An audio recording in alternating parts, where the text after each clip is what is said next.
வணக்கம் நண்பர்களே, AKS creative கிரியேஷனுக்கு உங்களை அன்போடு வரவேற்கிறேன். இன்றைக்கி நம்ம பார்க்க போகிறது ரொம்ப ஆரோக்கியமான ஒரு சூப் ரெசிபி தான் பண்ண போகிறோம். ரொம்ப உடம்புக்கு நல்லது.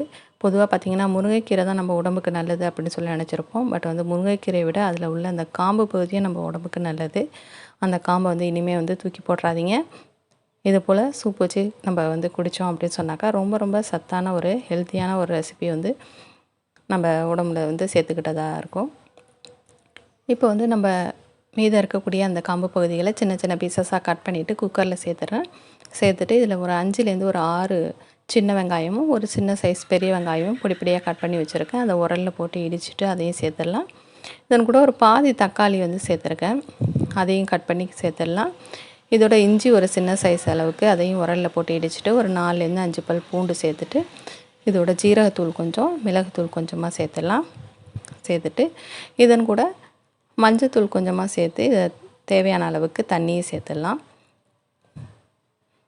சேர்த்துட்டு குக்கரை நல்லா மூடி வச்சுட்டு அந்த காம்பு பகுதியெல்லாம் நல்லா வேகணும். அந்த நல்லா வெந்து தான் அதனுடைய சாரெலாம் நம்ம அந்த தண்ணியில் இறங்கும். அப்போ தான் அதனோட நம்ம அந்த காம்பில் உள்ளக்கூடிய அந்த சத்துக்கள்லாம் அந்த தண்ணியில் இறங்கும் போது தான் நம்ம முழு சத்துக்களையும் நம்ம பெற முடியும். இப்போ மஞ்சத்தூளும் சேர்த்துட்டேன். சேர்த்துட்டு இப்போ குக்கரை மூடி வச்சு நல்லா வேக வச்சு எடுத்துடலாம்.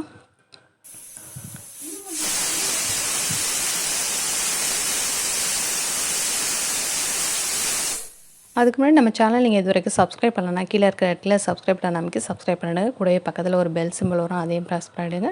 அதில் ஆளுங்கிற ஆப்ஷனை செலக்ட் பண்ணிடுங்க. அப்போ தான் நம்ம சேனலில் எந்த வீடியோ போட்டாலும் உங்கள் மொபைலுக்கு நோட்டிஃபிகேஷனாக வரும்.